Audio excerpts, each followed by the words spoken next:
जाटव जी, ये तो सब उल्टा पुल्टा हो रहा है। जैसे मैंने पूजा जी को कहा, सब उल्टा पुल्टा हो रहा है, कुछ समझ में नहीं आ रहा। अफजाल अंसारी कह रहे हैं कि भाई योगी आदित्यनाथ थे तभी बीजेपी जीत गई, मतलब बीजेपी अच्छा परफॉर्म कर पाई।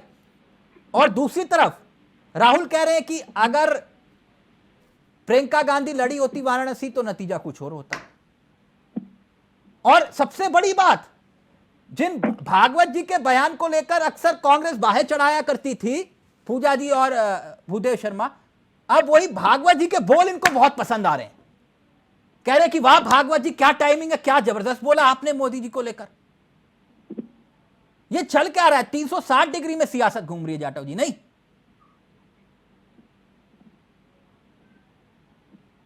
देखिए, सबसे पहले हम राहुल जी के ही बयान से शुरू करते हैं जी। राहुल जी ने सही कहा है कि प्रियंका वाराणसी से चुनाव लड़ती तो परिणाम कुछ और होते, क्योंकि उन्होंने देखा है इस वक्त में जो माहौल है, जो झूठ के पुलंदे के आधार पर और कुछ फर्जी गारंटी कार्ड के आधार पर प्रदेश की जनता को जिस तरीके से इन्होंने गुमराह किया, तो वोट में फर्क आया है। इसको स्वीकार भी करने की आवश्यकता है। आपसे अमेठी में प्रियंका जी के शौहर जो है, इनके जीजा जी, उन्होंने टिकट मांगा रॉबर्ट वडेरा जी ने कि मैं यहाँ से चुनाव लड़ना चाहता हूँ। अगर वो वहां से चुनाव लड़ते तो वो भी अच्छे मतों से जीत सकते थे, इन्होंने उनको टिकट नहीं दिया। प्रियंका जो है वो पूरा मन बनाए बैठी हुई थी कि रायबरेली की सीट मुझे मिलेगी, और वायनाड से जो है ये राहुल जी भर ही चुके थे। बेसिकली उस वक्त इनको ये पता नहीं था, क्योंकि इन्होंने जमीन पर कोई काम तो किया नहीं था। सब एक झूठ के प्रलोभन पर ये चुनाव लड़ने जा रहे थे, और वो झूठ का प्रलोभन जो है जनता को इस तरीके से गुमराह कर देगा और वो वोट में तब्दील हो जाएगा, इनको उसकी आशंका नहीं थी। और यही कारण था कि ये स्वयं भी चुनाव लड़ने से आखिरी क्षण तक डर रहे थे। तो इसको तो यानी आप इस बात को स्वीकार कर रहे थे, अगर प्रियंका गांधी लड़ती तो बहुत मुश्किल हो जाती पीएम मोदी के लिए? मैंने कहा ना, मैंने तो शुरू में कहा, क्या बहुत मुश्किल नहीं। मैंने कहा कि ये जिस झूठ के पुलंदे पर जिस तरीके से इन्होंने चुनाव तैयार किया और जनता उसमें फंस गई, तो कुछ भी परिणाम हो सकते थे, और हुए ना। तो यानी आप मान रहे पीएम हार सकते थे? मैंने क्या कहा, कुछ भी परिणाम हो सकते थे और हुए। इसको स्वीकार करने में क्या परेशानी है? आप तो यानी आप मान रहे हैं कि प्रियंका गांधी ऐसी चुनौती दे देती कि प्रधानमंत्री हार जाते? अरे मैं कह तो रहा हूं भाई साहब, कुछ भी हो सकता था। इसे स्वीकार करने में क्या परेशानी है? एक झूठ के पुलंदे पर जिस तरीके से आप देखो ना, जिस अंसारी के बारे में बात कर रहे हैं, इसके ऊपर मुकदमे चल रहे हैं, और अच्छी तरह मालूम है कि ये एक अपराधी प्रवृत्ति के इंसान हैं। उसके बावजूद वहां की जनता उनको चुनाव जिता रही है, और आज उसी कारण से उन्हें मालूम है कि मैं कन्विक्टेड हूं और मैं आने वाले टाइम में कुछ ही दिनों में कहीं ना कहीं पहुंचने वाला हूं। बृजभूषण का बेटा भी चुनाव जीत गया सर।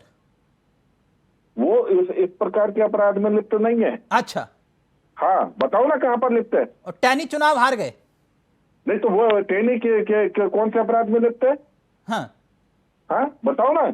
आप जिस तरीके से जिनका नाम ले रहे हो, किसी के बारे में भी एक ऐसा अपराध बताओ जिसके कारण से वो सर, वो गाड़ी थार किसके नाम पे थी? अरे भैया, वो उसमें फैसला हो गया क्या? नहीं, मैं तो पूछ रहा हूं आपसे सिर्फ। नहीं, मैं मुझे यह बताओ कि उसमें फैसला हो गया क्या? नहीं, मैं पूछ रहा हूं सर आपसे। वहां पर कोई घटना हुई है तो वहां पर जिस व्यक्ति के साथ में हुई है, जिसने उसको अंजाम दिया है, उसके खिलाफ। ठीक, यानी आप ये बड़ा दिल दिखाकर एक बड़ी बात कह रहे हैं कि अगर वाकई में प्रियंका गांधी लड़ जाती तो कांग्रेस जो चुनौती देना चाह रही थी वो बहुत बड़ी चुनौती। आप बात को पलट रहे हैं, अंसारी से बात को वहां ले जा रहे हैं। नहीं, अंसारी वाला बयान तो पूजा जी कह रहे हैं वो उस संदर्भ में नहीं दिया। चलिए मैं अंसारी वाले बयान पर ही आ जाता हूं सर। अंसारी वाले बयान पर बात कह चुका, मैं वो बात कह चुका अंसारी कि किसी भी प्रकार के विषय देखो जिस तरीके से इन्होंने एक झूठ का जो भ्रम पैदा किया, हाँ वो परिणामों को उसने डैमेज किया है। ठीक, भूदेव रिएक्ट करना चाह रहे। भूदेव जी पहले आप, फिर पूजा जी, वो बयान सुनाऊंगा मैं आपको। भूदेव जी रिएक्ट करना चाह रहे, बोलिए भूदेव जी। वो ये कह रहे हैं ये झूठ का नतीजा था जो आपको वोट मिले, और ये झूठ के आधार पर हम मानते हैं इस बात को कि प्रियंका गांधी लड़ती तो दिक्कत हो जाती। बड़ी बात है। देखिए तिलक जी, झूठ का क्या नतीजा था ये तो आप भी देख रहे हो। तो 363 के ये झूठ का नतीजा ये है। और कौन से झूठ का कागज क्या है जाटव जी ये? गारंटी कार्ड, जिसमें इन्होंने 1 लाख रुपए देने का वायदा किया महिलाओं को। अच्छा, वो जो मुस्लिम महिलाएं मांग रही हैं। हाँ, और ये इसमें हस्ताक्षर है इनके। 15 लाख रुपए ये अकाउंट में इनके देने का वादा हस्ताक्षर था है। सरकार बनने मुझे के एक बाद। कागज दिखा 2 दो, करोड़ 15 रुपए लाख रोजगार वाले देने जिस का पे वादा था हस्ताक्षर किए सरकार हुए हैं, बनने के बाद। इस पे हस्ताक्षर किए हुए हैं आपने, अरे इस पे हस्ताक्षर किए हुए हैं। ये सांसद आपका प्रकाश, 2 प्रोमिसरी करोड़ नोट रोजगार है। पे भी सवाल उठा लो। ये 15 लाख इस रुपए पर तो पे सवाल उठा आपने जो प्रलोभन दिया है जनता को, इसके कारण से आपने जनता को गुमराह कर दिया। अदरवाइज तो आप 9 स्टेट में जहां पर आपकी खुद की सरकार है वहां पर 0 पर है।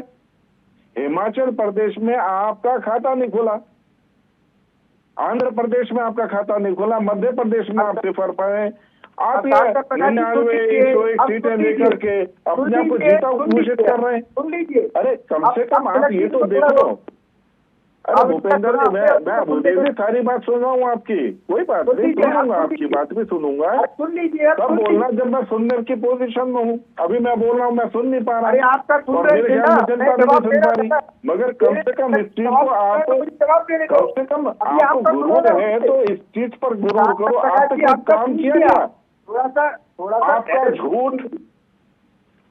चलो आप बोलो पहले, आप बोलो पहले। 2 करोड़ रोजगार मोदी जी ने वादा किया था। अरे भैया ये सारी बातें सुन चुके, फिर अब अपने सुन लो ना। आपको सब्र नहीं है क्या थोड़ा सा सुनने की? आप अभी मेरी बात तो सुन लो, आपको तो मैं आधा घंटे से सुन लूं। सुनने का भी धैर्य रखिए ना। अरे भूदेव भैया सुन लो। नहीं, अरे भैया सुन लो। जरूरी है क्या? सुनने की क्षमता चलो नहीं है बोलो। आपके अंदर, धैर्य बोलो। नहीं है, धैर्य बोलो। नहीं है। अरे बोलो भैया बोलो। अरे क्या बोलो, बोला? परेशान क्यों हो रहे हो? अंध भक्तो 370 का बोलते थे, 3 दिन में, 1 दिन के अंदर 3 बार जो क्या आतंकी हमले हो गए, इस पर सवाल उठाइए। मोदी जी क्यों चुपे? मणिपुर पर चुप थे। कहाँ है 15 लाख रुपए? कहाँ है 2 करोड़ रुपए? 2 करोड़ रोजगार प्रतिवर्ष? इन पर सवाल क्यों नहीं उठाते हो आप? ये अगर गारंटी जो दी थी, अगर सरकार बनती उनको पूरा किया जाता। अपने कर्नाटक में जो गारंटी दी थी उनको पूरा किया, हिमाचल में पूरा किया, राजस्थान में जब हमारी सरकार थी। अरे आप बीच में बोलना आपका शौक है क्या? बीच में बोलने का शौक है आपको? अरे उसके कारण तो हमें सरकार ने दोबारा चुन लिया और सरकार बन गई है। एक बार बोल दीजिए आप हम सरकार बना चुके हैं। आप 0 पर क्यों आउट हुए? हिमाचल प्रदेश में आपका ये गारंटी कार्ड नहीं चला। शांता प्रकाश जी, थोड़ा सही सुनने की हिम्मत रखा कीजिए। अरे भैया आप सुन लो, हिमाचल प्रदेश में आपका गारंटी कार्ड नहीं चला क्योंकि जनता, हिमाचल प्रदेश की जनता को मालूम था कि अब एक मिनट भूदेव भाई, जाटव जी 1 मिनट। जाटव जी अब क्यों बार बार वो गारंटी कार्ड दिखा के जाइए? अब तो सुधर जाइए। राम जी ने आपको नकार दिया, हनुमान जी ने आपको नकार दिया। सरकार चलाएंगे 5 साल तुम्हारी छाती पर। नहीं जाटव जी बार बार कमजोर ना, वो अब 1 लाख रुपया मांग रहे हैं, कह रहे हैं कि 1 लाख रुपया दो, लिखित में दिया। एक मेरी बात सुनो। अच्छा एक मिनट, पूजा जी के पास फिर मैं ध्यान लेके आ जाते हैं। सुबह सुबह बाहर सब पढ़ के आ जाते हैं। संदीप वर्मा जी के पास जाऊंगा मैं। 1 मिनट सर, मोदी जी की तो सरकार बनी, 2 करोड़ रोजगार, 15 आप जाटव जी वो हटा दीजिए, आप एक बात प्लीज। वो हटवा दिया मैंने भूदेव भाई, वो हटवा दिया, वो हटा दिया जाटव जी ने, हटा दिया वो आपका गारंटी कार्ड। मांगिए ना, काला धन आ गया पूरा विदेश से, मांगिए मोदी जी से काला धन आए। इतने उद्योगपतियों का लोन माफ कर दिया। ये जाटव जी, मैं आता हूं वर्तमान पर। उत्तर प्रदेश के संदर्भ में भूदेव भाई कॉपी पेन ले लो, बाद में कुछ काम आएगा, ये आंकड़े में पढ़ रहा हूं। उत्तर प्रदेश के संदर्भ में बीजेपी 75 सीटों पर चुनाव लड़ी। जाटव जी समझिएगा कितना गंभीर विषय है, बीजेपी के लिए कितना बड़ा अलार्म है ये। बीजेपी 75 सीटों पर चुनाव लड़ी और 72 सीटें, 72 सीटों पर आपके वोट घट गए। 2019 के मुकाबले हर सीट पर औसतन 66 से 67 हजार तक आपके वोट घटे। ये वोट घटे हैं सर आपके। 2019 में 30 सीटें जो जीती आपने, एनडीए इस बार वो हार गई। यानी कि अगर मैं देखूं तो 2019 में जीती हुई 30 सीटें एनडीए इस बार चुनाव हार गई, और बीजेपी के 49 सांसदों को जो टिकट आपने दिया, रिपीट किया, सिर्फ 23 ही जीत पाए। यानी कि 53% सांसद चुनाव हार गए। क्या ये सब आप कह रहे हैं कि ये झूठ का गुब्बारा था विपक्ष का, जिस वजह से आपके सांसद चुनाव हारे? आप ये कह रहे हैं सर जाटव जी? हाँ बिल्कुल, मैं इसमें बिल्कुल गुरेज नहीं है। देखिए क्या है, 75 हम वैसे तो हमेशा 40-45 सीटों पर पैकअप हो जाया करते थे। मैं सही मायने में तो यह है कि इस बार जो है 2014 और 2019 का जो चुनाव है उसके आप बाद जनता को बेवकूफ मान रहे हैं? सुने मेरी बात को। नहीं, आपके मुताबिक तो यही हुआ सर। आपने 80 के 80 का टारगेट रखा था। अभी मैं बोला तो हूं, नहीं सुन तो लो। तो देखो इस बार क्या हुआ है, इन दोनों का गठबंधन हो गया, और एक झूठ का जो मैंने अभी गारंटी कार्ड दिखाया, इसका प्रचार हुआ, और साथ ही साथ मायावती जो है उनके साथ में जो 20% जो वोट उनके साथ में इंटैक्ट था, वो एक आरक्षण खत्म हो जाएगा, संविधान बदल दिया जाएगा, इस प्रकार का एक दुष्प्रचार। यानी बीएसपी का साथ नहीं मिला आपको, इस वजह से आप हार गए। यानी आप मान रहे हैं आप बीएसपी आपकी बी टीम है? हाँ जी, यानी आप मान रहे हैं बीएसपी चुनाव नहीं लड़ी, इस वजह का नुकसान आपको हुआ? नहीं, मायावती एक बहुत बड़ा बहुमत अपने साथ में रखती है, उनके साथ इंटैक्ट था। क्यों, आपकी बी टीम है क्या बीएसपी? उसके आधार पर वो उत्तर प्रदेश की मुख्यमंत्री भी रही। तो इनफैक्ट क्या है कि इसलिए जो उनके साथ वोट जो था, वो इस दुष्प्रचार के कारण, जो 20-22% वोट था, दुष्प्रचार के कारण उनसे छूट करके कांग्रेस और सपा को चला गया। अच्छा, जिसमें बेसिकली सबसे ज्यादा शेड्यूल कास्ट का वोट था। और मायावती जी ने जिस तरीके से मुस्लिम्स को जो टिकट वितरण किए थे, इस कारण से वो वोट जो है उसको छूट करके जाना बहुत आसान तो इस कारण से ये वोट का जो प्रतिशत जो घटा है हमारे पक्ष में, ये स्पष्ट दिखाई दे रहा है। क्योंकि वो अच्छा, फिर एक माहौल जिस तरीके से कि झूठ के पुलंदे को लेकर के जो क्रिएट हुआ, तो उसके कारण तो जनता ने मोदी की गारंटी पर यकीन क्यों नहीं किया? आप ही की बात जाटव जी, जनता ने मोदी की गारंटी पर यकीन क्यों नहीं किया? क्योंकि जिस तरीके से एक अमाउंट इन्होंने सामने रखा ना कि 1 लाख रुपया देंगे, वो 1 लाख रुपए का जो अमाउंट है, तो आप अयोध्या क्यों हार गए? 1500 रुपए नहीं दे पा रहे। अयोध्या क्यों हार गए? हिमाचल प्रदेश में, तिलक जी सुनो जरा, एकदम बात को पूरा होने दिया करो ना। 1500 रुपए तिलक जी ये हिमाचल प्रदेश में नहीं दे पा रहे, ये कर्नाटक में नहीं शुरू कर पाए अभी तक, और ये यहाँ पर इन्होंने कह दिया कि हम 1 लाख रुपया देंगे। पूजा जी पूछ रहे हैं अयोध्या क्यों हार गए, पहले ये बता दो। अयोध्या क्यों हार गए, पूजा जी पूछ रही हैं। नहीं ठीक है, अयोध्या देखो, बेसिकली अयोध्या के बारे में भी मैं बहुत स्पष्ट कर दूं, ये जो लोकसभा सीट है वो जो है फैजाबाद है, और अयोध्या उसमें विधानसभा है। तो विधानसभा अयोध्या में सर्वाधिक वोट भाजपा को मिले हैं, इसलिए हम अयोध्या नहीं हारे। हाँ, फैजाबाद सीट जरूर हार गए, क्योंकि बाकी शेष जो 4 जो सीटें हैं, उसमें जो बाहुलता जो है वो मुस्लिम बाहुलता है, और हमारे मुस्लिम बंधु जो है इस बार जो थोड़ा सा उनका मोह साइकिल की घंटी बजाने का बन गया, तो उस तरफ को चले गए। तो अच्छा, तो मुसलमानों ने हरा दिया आपको? अगली बार है मुसलमानों ने हरा दिया आपको? हाँ, वो तो है ही। 98% वोट जो है कांग्रेस और सपा को गया। इसमें गलत कुछ नहीं है, वो बोलने में पीछे नहीं है। मुसलमान ने हराया, जल्दी से पूजा जी काफी गया उस तरफ। मैं खुद जाता हूँ, उसके बावजूद मैं बोल रहा हूँ कि जाता हूँ जो है वो भी कांग्रेस पर जाकर के चुनाव लड़ ही रहा था, आप मुद्दों पे नहीं थे। मुद्दों पे हमसे इसलिए चुनाव जो है आप हारे हैं उत्तर प्रदेश में, और जो आप कह रहे कि आप चुनाव जीते हुए नैतिकता के आधार पे माननीय प्रधानमंत्री के नाम पे हम लोग वोट मांग रहे थे, तो माननीय प्रधानमंत्री जी जो है प्रधानमंत्री का वो नहीं लेना चाहिए था, पद नहीं लेना चाहिए था, क्योंकि उनके नाम पे जो है वोट नहीं पड़े हुए हैं, धर्म के नाम पे आपको वोट नहीं पड़े हैं। भगवान श्री राम, तिलक जी, मैंने हमेशा बोला था कि भगवान श्री राम जी नहीं चाहते कि उनके नाम पे राजनीति हो, और उन्होंने साबित कर दिया कि भगवान श्री राम जी नहीं चाहते कि उनके नाम पे राजनीति हो। अगर आपको राजनीति करी तो मुद्दों की राजनीति करिए। अब भाजपा के प्रवक्ता बार बार जो है कांग्रेस का दिखा रहे मैनिफेस्टो, मुझे लगता है कि अगर 2019 का मैनिफेस्टो आप जो है अपने सरकार को दिखा देते तो ज्यादा सही रहता। अब बता देते कि हाँ 2 करोड़ रोजगार। अखिलेश यादव जी कब जा रहे हैं? अखिलेश यादव जी कब जा रहे हैं? अखिलेश यादव जी कब जा रहे हैं? रहोगे? कांग्रेस आपको बता के जाएंगे, सीटों पर यात्रा निकाल ये आस्था का विषय है। हम आस्था को जो है मंचों पर लेके नहीं आते, राजनीतिक मंचों पर लेके नहीं आते।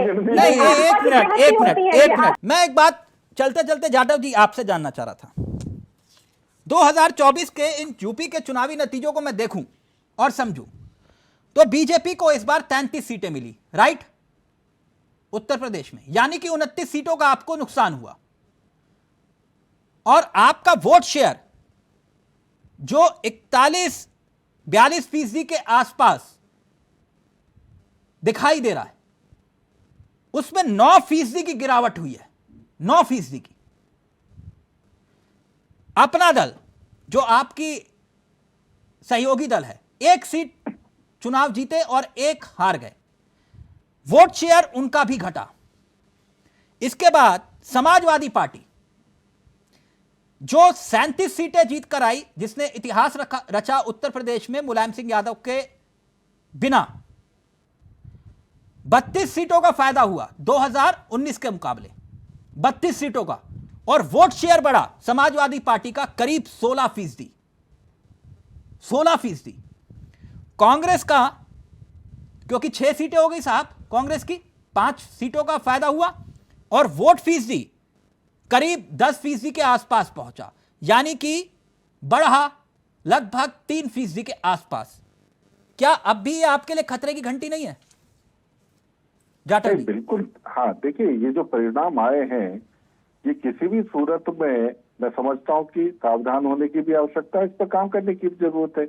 और जिस तरीके से हमारा वोट हमारे हाथ से निकला है, उस पर जमीनी रूप से जो है स्ट्रक्चर दोबारा तैयार करने की जरूरत है, इसको स्वीकार करना भी होगा। तो और क्या लगता है आपको, क्या नहीं चल पाया? ना मंगलसूत्र चला, है।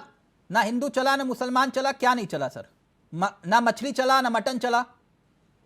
नहीं, मछली मटन ये हिंदू और ये विषय नहीं है, मैंने बताया नहीं, आपने चुनाव में उठाया इसलिए कह रहा हूं। गारंटी कार्ड चल गया, और इसके कारण से जो है गारंटी कार्ड, क्योंकि तो आपकी मोदी की गारंटी क्यों नहीं चल पाई? कार्ड नहीं चला, वहां पर 0 रहा है।